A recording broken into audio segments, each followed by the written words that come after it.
We're gonna go ahead and get started. I know there's some guys that are going to be maybe straggling in a little bit later. I did have some calls.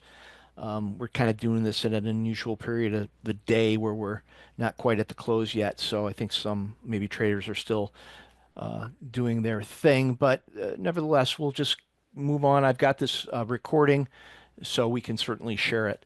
Before we get started, again, as we always do, want to make sure that everyone is aware of the risks involved with futures trading, that as long with profits, there also can be losses.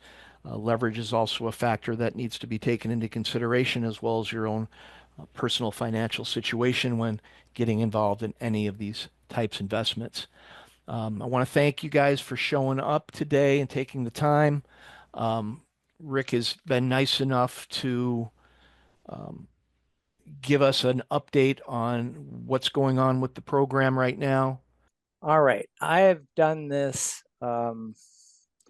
very ad hoc, so you get to see a little bit about how the sausage is made in the factory today. I apologize for that, but I'm a developer, not a salesperson, so that's my disclaimer there.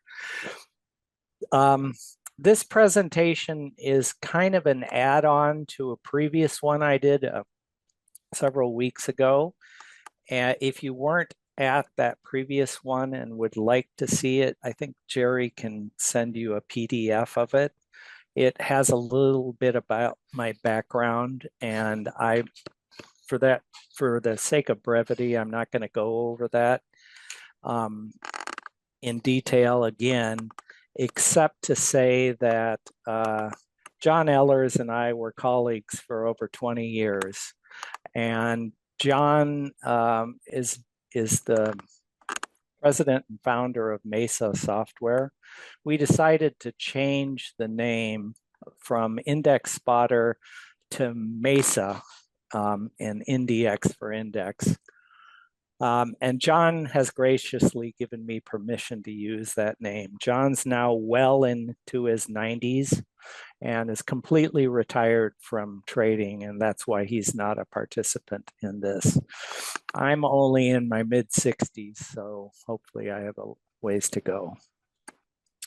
So those of you who know about Index Spotter, MESA Index NDX is the old Index Spotter, along with some new changes that I talked about previously, which is the ability to trade multiple strategies. And so the bulk of this talk will be about the multiple strategy, what the advantages of that are and some of the disadvantages. All right, so if you don't know also, the system trades the four most liquid E-micro index futures contracts, the S&P, the NASDAQ, the Dow, and the Russell 2000 futures contracts. The system is auto-traded in that a block account is set up, and this is all Jerry's doing, where the system will automatically and fully automated execute trading signals. The block account will allocate those signals at the end of the day to trades that is taken. Everybody gets the same price, including the founders here. We all get the same price, and that it's averaged in the block through software that's done in the back end somewhere, but not by us. So MESA what? The term MESA stands for Maximum Entropy Spectral Analysis. I know that's a big mouthful. It's a technique that uses digital signal processing that was initially used in industry for seismic exploration, like oil and gas exploration. John Ehlers pioneered the use of MESA, and before we met, and when he was in the Apple II days of computer programming, John had a product called MESA Bonds and some other MESA products as well, that were based upon, somewhat loosely, but based upon this maximum entropy spectral analysis. So John is the world's leading expert in MESA as it applies to trading. And as I mentioned, he has given us permission to use the MESA trademark. It's complex, and we won't get into the complexities, and I can explain in a pretty simple real world explanation what MESA is and how it pertains to trading. And to do that, I'm going to just focus on the letter E in MESA, which is entropy. Maximum entropy in the common vernacular means maximum disorder. And so you might say, why would you want disorder in your trading systems? And that's what I'll explain here. So it's a technique to obtain the maximum amount of useful information from an indicator or a data mining parameter. And I use MESA arguably more than John did in his work. I use MESA throughout the trading systems here in a very big way, and find it very useful.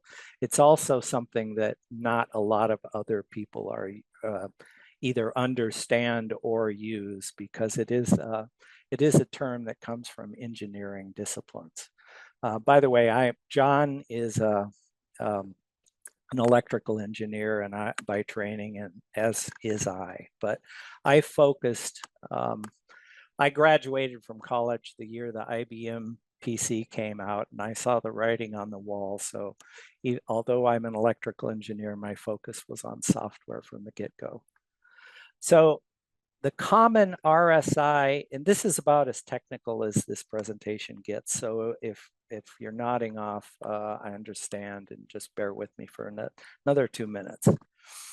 The common RSI indicator that if you've used technical analysis indicators at all, you'll probably know, does not achieve maximum entropy. This is an indicator that people plug in TradeStation or whatever platform they're using to try and get a clue into how to trade. And chart traders use it, for example.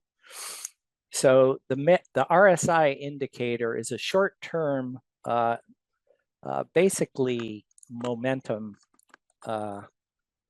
trader that oscillates between 0 and 100.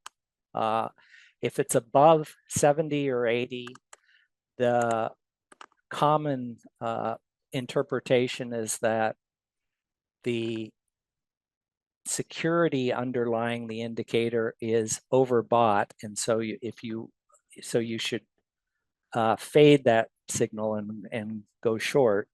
And similarly, if the indicator's below 20 or 30, the indicator's oversold.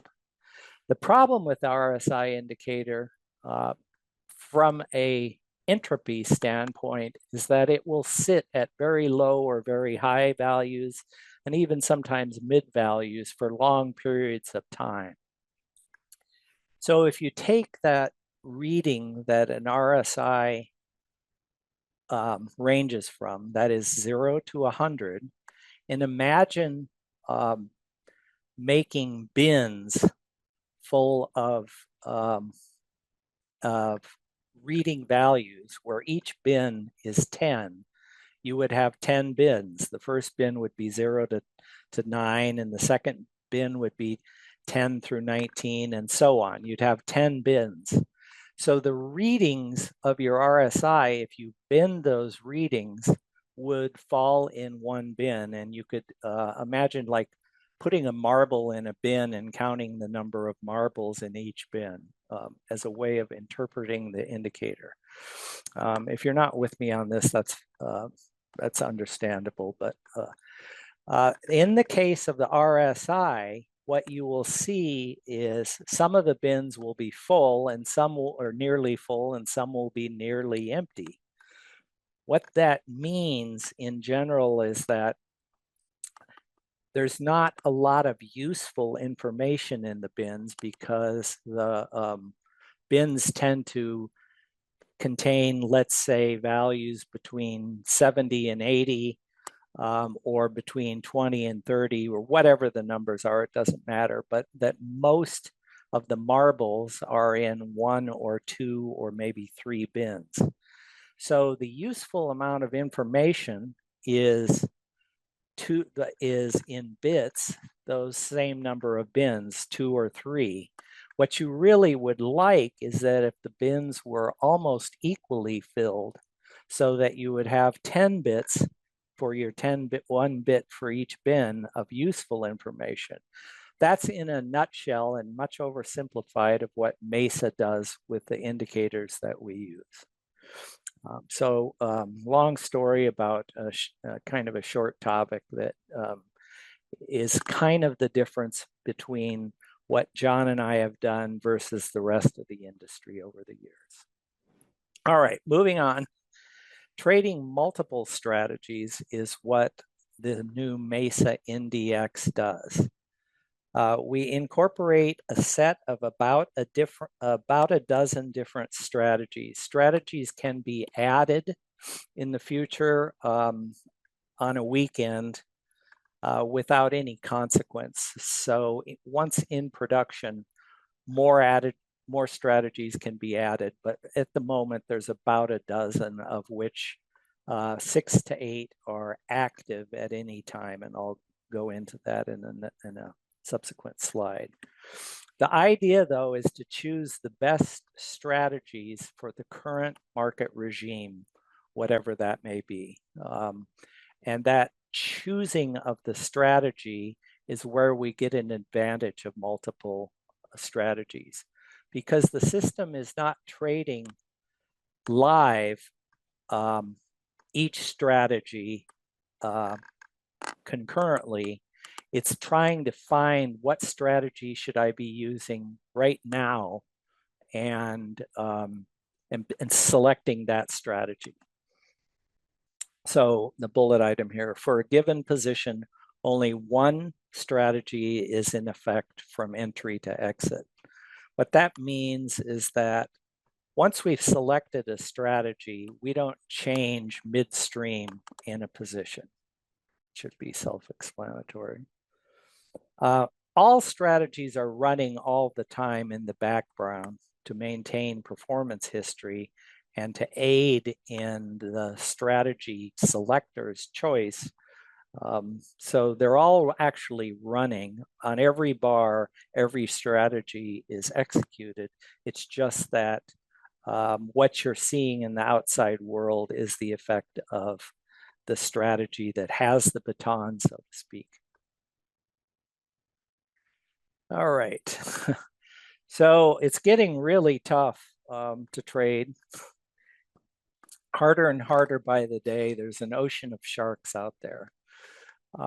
Historically, automated strategies, as well as non-automated ones, tend to be either momentum-based or reversal-based. Momentum means you buy when the market's strong, expecting it to become stronger. Reversal means, of course, you're expecting the prices to reverse direction. StockSpotter.com, John and I's site for 10 plus years, was a mean reversion system, meaning basically a reversal system. AI is getting very good at shaking out the breakout and momentum players, because this is a category of problem AI is good at. So if you trade breakouts and see your stops get hit, it's because, in my opinion, AI has figured out where your stops are, particularly not you individually, but the masses, where they put their stops. And that's why you're seeing part of the reason why you're seeing things get so hard to trade anymore. So that's for momentum strategies. Reversal strategies typically require many bars to complete, and this is a problem for day trading timeframes where you want to get out by the end of the day. Your only option is to trade either one or 2 minute bars, or only to get in the trade early in the day. And as we've seen here, especially the last couple of weeks, the market can change quite dramatically over the course of the day. So our niche, if we have one, is not to play in the ultra short time frames, which are dominated by day traders, high frequency traders, ARB and order book types that kind of pretty much live in the 1 to 2 minute up to 5 minute time frame. Not to try to compete in that arena, nor do we hold positions overnight due to margin impact and the overnight risk of leveraged futures. It's fine for StockSpotter to hold positions overnight.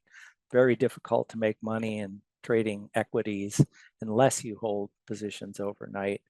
But with leveraged futures, the dangers are pretty high with the leverage. Plus, we get the benefit of day trading margins. So to summarize our niche, MESA Index uses 15-minute bars to carve out a niche, as I mentioned in the previous slide, not used by the high frequency types. The longer time frames have the advantage of improved signal to noise ratios. The shorter duration you trade, the noisier the signals are. 15-minute time bars is all John and I ever traded, by the way, for 20 years, produce higher signal to noise ratios while retaining day trading margins and without overnight risk. So the system is really not either a momentum or a reversal based system, it's statistical based. Trades are entered when the market conditions are favorable in a statistical context. It's much more difficult to see why a trade was entered at the time of entry. And Jerry can attest to this, that we will, as we're trading the system live here in kind of in beta test mode, both of us will say, why did we take that position at 10 a.m. or at some point, and only to see that, yep, the trade did work out right, but you couldn't tell it by looking at the chart that that was the right position to be in. That's due to the statistical nature of the system. To some extent, the trading signals themselves are just, they're secondary to the system, believe it or not. They're important because you got to know when to enter and exit. And so there are classic trading signals. But if the market conditions are right in a statistical sense, it's almost like you could enter and exit when those conditions are met, regardless of what the signal says. All right, so as I said, the system is neither reversal-based nor momentum-based, although sometimes it will appear to be the case, but technically it's not. The system doesn't look for turning points like the chart traders might see, or very definitely how StockSpotter worked. And as I just mentioned, somewhat counterintuitively, the trading signal is actually less important than the statistical data mining that goes on. That is the case in this MESA NDX system. All right, so the advantage of multiple strategies, there are some downsides as well. And I'll go over those first. The main downside is the complexity. And with trading, anytime you make things more complex, by orders of magnitude, you make things more difficult. So the best systems are often simple. Unfortunately, it's difficult to make simple systems anymore that work well in all market conditions. And that's why the data mining happens, by the way. Every strategy of our dozen strategies is dirt simple. Some are only maybe 15 lines of code. But what makes them powerful is the data mining feature. So by trading multiple strategies, we can update the performance metrics each week. The system updates all of it, updates and retrains itself every weekend for the subsequent week. So we have all kinds of performance measurement results that are stored every weekend. And the process takes a couple of hours to run on, but it runs on a Saturday, or it can also run on a Sunday to prep for the next week. So from the metrics, we build a ranked list of what's performing well now. So from that ranked list, we create a team of strategies that are going to be the team for the subsequent week. That is a subset of the 12 or so strategies that will be used based upon recent performance for the following week.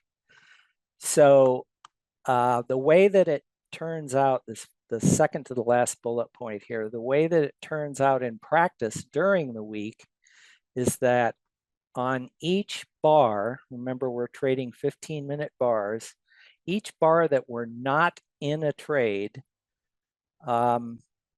we traverse the team in ranked order to see if a new trading signal has been generated by each strategy in ranked order until we find a trading signal or none can be found. So the system's always seeking to get into a new position whenever flat, if possible, but it's doing that only from a pre-qualified ranked list of that team that was assembled for the week. The system is very short term in terms of how far back it looks to assess performance. So it's relatively quick at adapting to changes in the market. This has certain risks that, namely that your sample size of trades is smaller than normal, and we do a bunch of tricks with resampling and certain statistical processes to try and mitigate that. All right. In summary, Index Spotter is now MESA NDX and continues to trade the four most liquid index futures contracts. MESA NDX incorporates multiple strategies. The strategies compete with each other to generate trading signals based upon their recent performance.